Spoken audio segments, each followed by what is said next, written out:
તો સાણંદ બેઠકથી ભાજપના ઉમેદવારનો વિજય થતાની સાથે જ વિજય સરઘસના દ્રશ્યો દ્વારકાથી સતત અપડેટ। સલાયા નગરપાલિકામાં આમ આદમી પાર્ટીના 8 ઉમેદવાર જીત્યા છે। સલાયા નગરપાલિકામાં આમ આદમી પાર્ટીના સતત જીતના સમાચાર।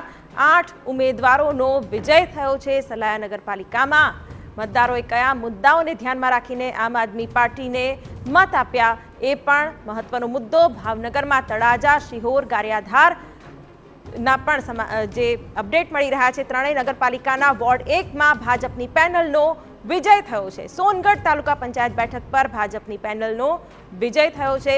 તો નગરપાલિકા વોર્ડ 1 માં ભાજપની પેનલનો વિજય। અમારા સંવાદદાતા અજીત ગઢવી આ વિશે વધુ વાત કરી રહ્યા છે। અજીત, કેવો માહોલ જોઈ રહ્યા છો? પરિણામો પણ સ્પષ્ટ થતા જઈ રહ્યા છે। શું કહી રહ્યા છે ઉમેદવારો અને કાર્યકર્તાઓ?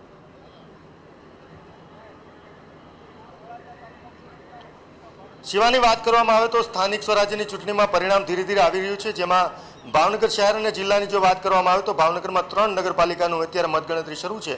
અત્યારે અમે ઊભા છીએ શિહોર ખાતે। અત્યારે મતગણતરી આ મુની હાઈસ્કૂલ જે છે એલટી મુની ત્યાં શરૂ છે, જેમાં વાત કરીએ તો 3 નગરપાલિકાઓમાં પહેલી જે વોર્ડ હતો 1 નંબરનો વોર્ડ, એ ત્રણેય ગારિયાધાર, શિહોર અને તળાજા ત્રણેયમાં ભારતીય જનતા પાર્ટીનો વિજય થઈ ચૂક્યો છે। અત્યારે હજી જસ્ટ જ પરિણામ આવ્યું છે। બીજા વોર્ડની અંદર પણ શિહોરમાં ભારતીય જનતા પાર્ટીની પેનલ જીતી ચૂકી છે। એટલે ત્રણેય નગરપાલિકામાં એવું કહી શકાય કે ભારતીય જનતા પાર્ટીનો જે ઉમેદવારો છે તે જીતીને આગળ વધી રહ્યા છે। એટલે આવનારા કલાકોની અંદર ખબર પડશે, પરંતુ ઓપનિંગ એવું કહી શકાય કે શરૂઆત ખૂબ જ સારી કહી શકાય અને ભારતીય જનતા પાર્ટી તરફ ના જે પરિણામ આવી રહ્યા છે તેના કાર્યકરો ભારે ઉત્સાહમાં છે, જ્યારે કોંગ્રેસના કાર્યકરો પણ જોઈ શકાય છે કે ભારે નિરુત્સાહ છે।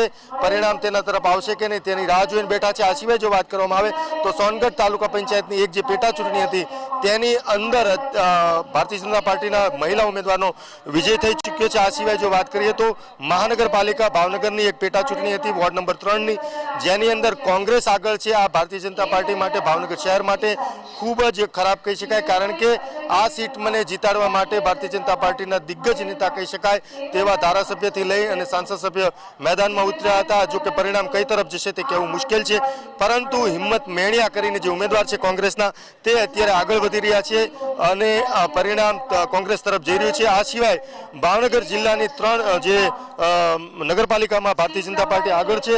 આ સિવાય જો વાત કરીએ તો તાલુકા પંચાયતના હવે 3 સીટનું પરિણામ આવવાનું બાકી છે અને મહાનગરપાલિકા ભાવનગરની પેટા ચૂંટણી છે તેના ઉપર સૌ કોઈની નજર છે, કારણ કે ખૂબ જ એવું કહી શકાય કે ભારતીય જનતા પાર્ટી અને કોંગ્રેસ બંને પક્ષો દ્વારા બિલકુલ, તો ભાવનગરના પણ પરિણામો